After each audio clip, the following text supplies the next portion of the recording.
and welcome to another episode of the Beyond Gender podcast. Trans and non-binary stories from the queer community.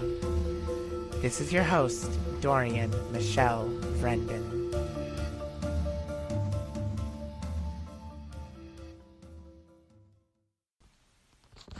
And now for the news.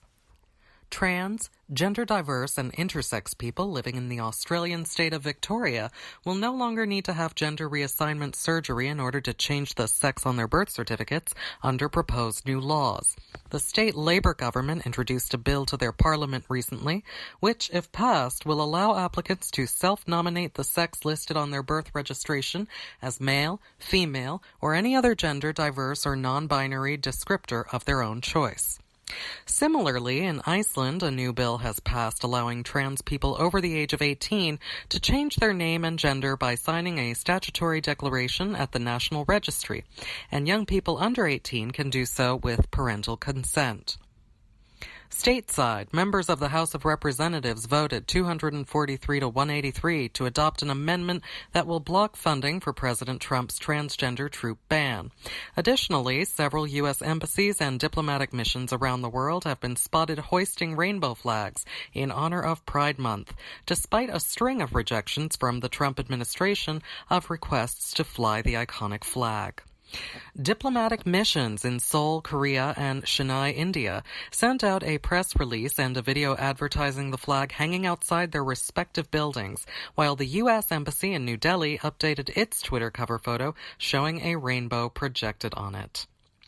Credit card company MasterCard will allow transgender customers to use their chosen names on credit and debit cards. The company is working with its banking partners to introduce true name cards that will let customers use the name they want without requiring a legal name change, a process that should help transgender and non-binary cardholders in particular, with the network already beginning talks to help banks implement the new cards. In New York, 27-year-old transgender Afro-Latinx prisoner Layleen Polanco was found dead recently inside a cell at Rikers Island. The cause of death is unknown. Transgender rights advocates and Polanco's family have been calling for a full investigation, with her death also prompting renewed calls to shut down Rikers Jail. Earlier this year, New York City Mayor Bill de Blasio said he expects the prison to shutter by 2026. Police in Texas say they've arrested a potential serial killer after the murder of 3 people, including a transgender woman whose death brought nationwide attention.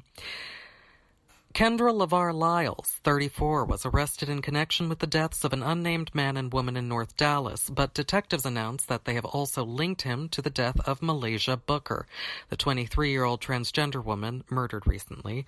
He's since also been identified as a person of interest in the murder of trans woman Shynal Lindsay. Whether he is connected to the death of Brittany White along with the non-fatal stabbing of another trans woman in the area remains unknown. This has been the news.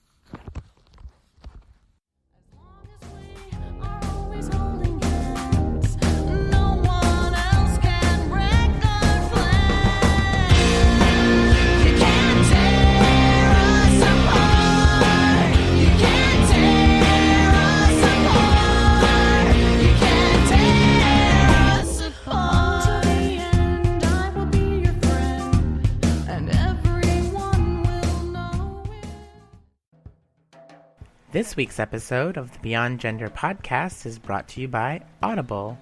Go to audibletrial.com/beyond for your first free audiobook when you sign up for a membership. And you can cancel anytime and keep your first free audiobook. This week I am recommending Julia Serrano's Whipping Girl. It was one of the most pivotal books that I read in early transition, and she has updated it and narrated it herself. So once again, go to audibletrial.com/beyond for more. Hello. Today on the podcast, we have me, Dorian. I am giving an update to everyone as what's been going on in my life and what is changed in my life.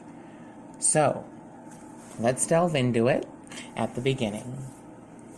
About 2 months ago, I hit depression.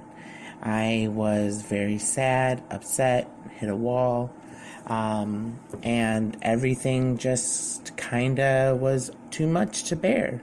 So I went to get help, then get my meds checked, and I got upped doses of my meds, and things started to look up.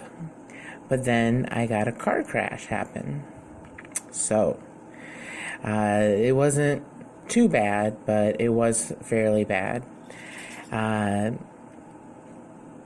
So with that, I had enough emotional time off of work, and then with the trauma of the incident, it was hard to go back to work.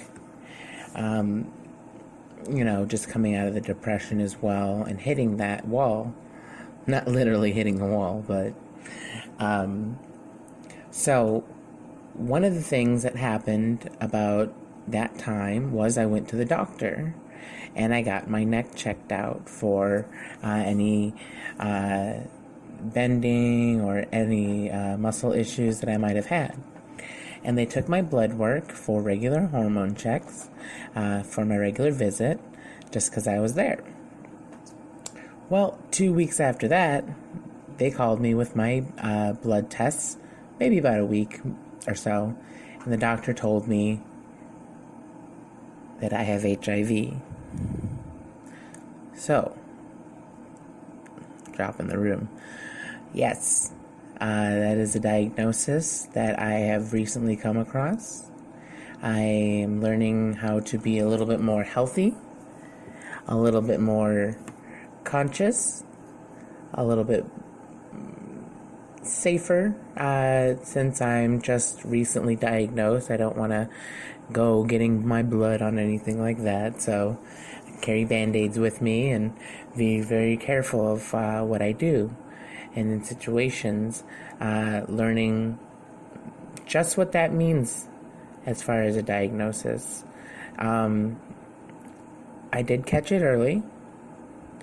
So one of the things that really is good about that as regular doctor visits is that we caught it extremely early, within a month or so. And, well, I had quite a bit of emotion after that. There was a lot of crying, a lot of self-blame, a lot of feelings that I was kind of not really the person I thought I was, and that things were gonna go bad for me. Made me think about a little bit about myself and how I go about doing things that are passionate to me. So, with that, I have gotten all sorts of information. There is a program that I have called Ryan White, which helps with nutrition, nutrition supplement store, and a case manager. So, and there are housing options for people with HIV and AIDS that are governmentally funded, and so I'm trying to take full advantage of that program, as I have not been able to work for a while. But one of the things that I really wanted to touch on was how common this might be for certain portions of our community or the LGBT community at large. I know in the gay male community this is an issue, and I know not much about it, so I'm learning every day. I'm learning about the community that I now am part of, how this relates to being trans, as my friend told me, and don't quote me on this, that we are about 50 times more likely to get HIV or contract AIDS.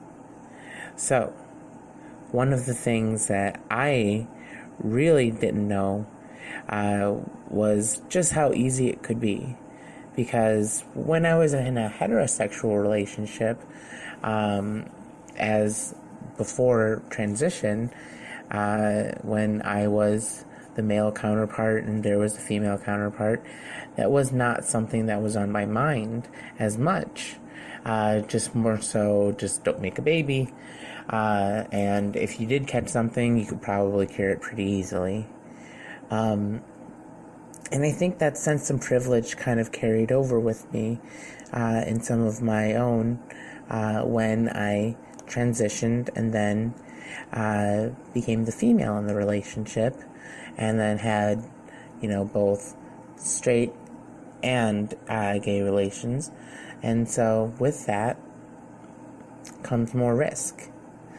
So, that being said, I'm not sure where to go from here, but I will find a way to make this some of the best and most interesting points of my life after this, because I feel so motivated to get things done.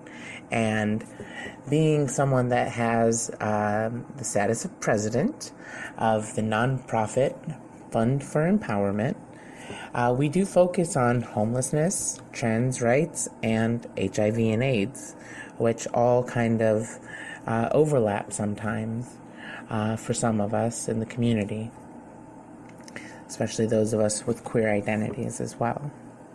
So, one of the things that we will have on the podcast later on is a talk with me and my cohort Elizabeth to talk about the programs that we would like to build upon the community. And one of the things that we've been working on is homelessness. Also, one of the things we've been working on is reproductive rights for trans folks. And the HIV and AIDS part, we haven't really come towards a program for. So I think that there is plenty of testing facilities, but maybe just a little bit more of information as far as even the trans doctors, when they have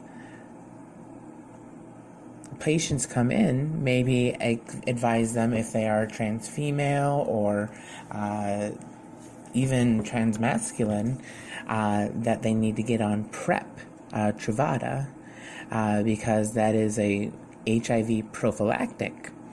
That is one of the things that I myself found myself wondering if I should take because of my sexual encounters, but I never really thought to give it too much idea, but I was looking into it at a point. So that is something I do promote, as well as safe sex. But one of the things that I got from that is that there is damage to our community being done and not knowing your status, and that definitely we need to make sure that we're doing our regular blood work as far as the trans community.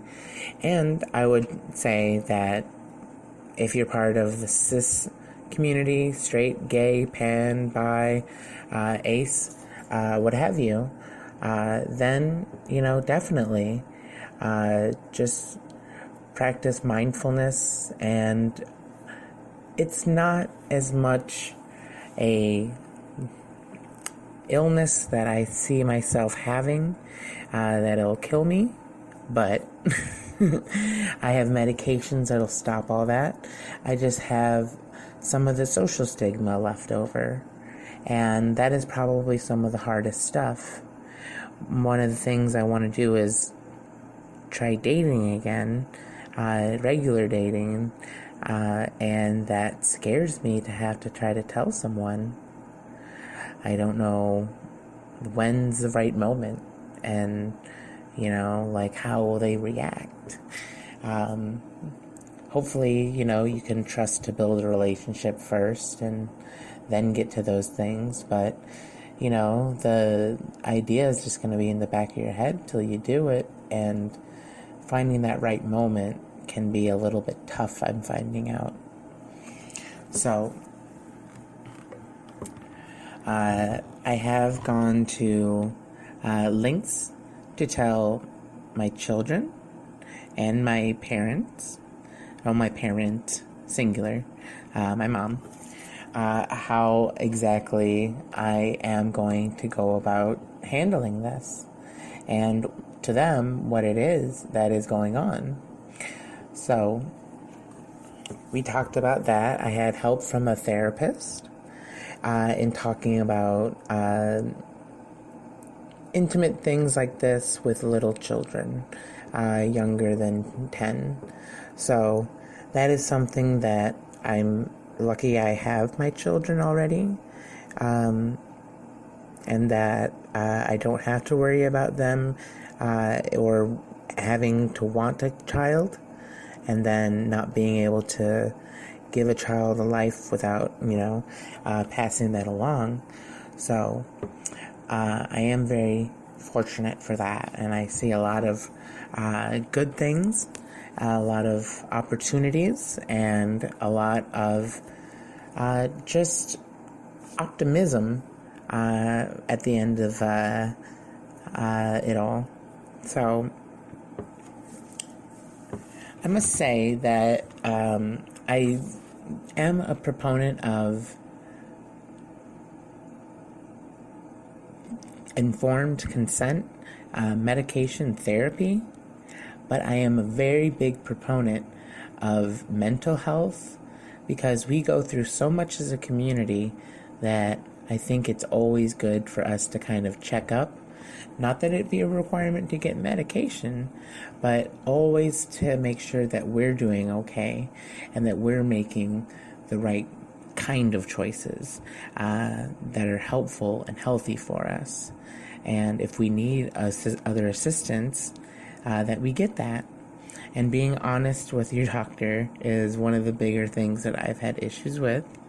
And, just asking them, just kind of, the things that are on your mind, like, hey, should I do this? Am I at risk? What am I doing? How are these levels? And then just basically opening up that dialogue with different people in your life, in the community, and just, again, being mindful of, all of the different aspects that our community has challenge-wise.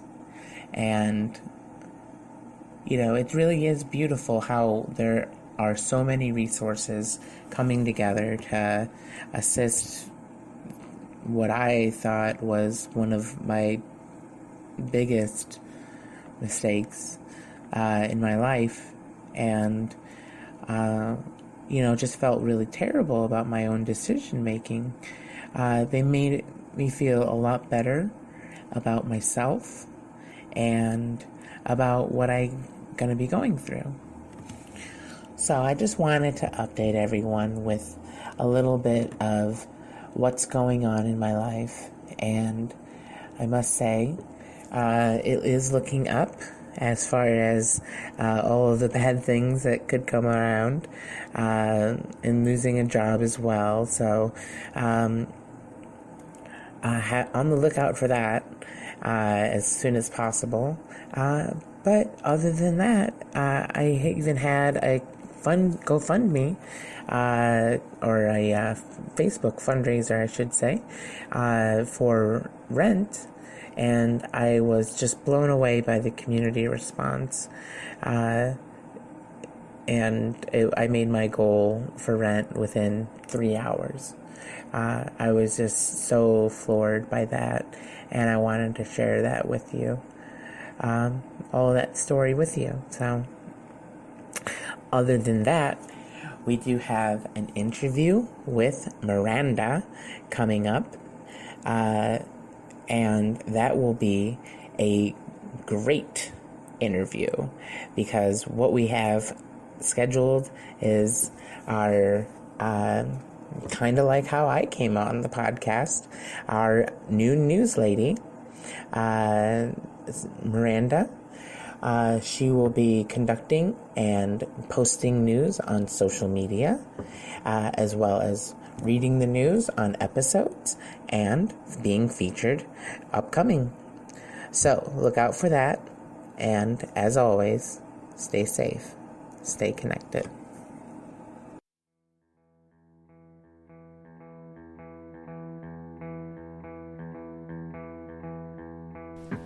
Join us again next time for another episode of the Beyond Gender podcast. But keep in touch on Facebook at Beyond Gender Pod and beyondgenderpod@gmail.com if you'd like to be a guest. Message us, comment, and go to beyondgenderpod.com for all the other episodes. We'd like to thank Lux for artwork and Lunar for the music. Once again, I am your host, Dorian Michelle Vrendon. Until next time, stay safe, stay connected.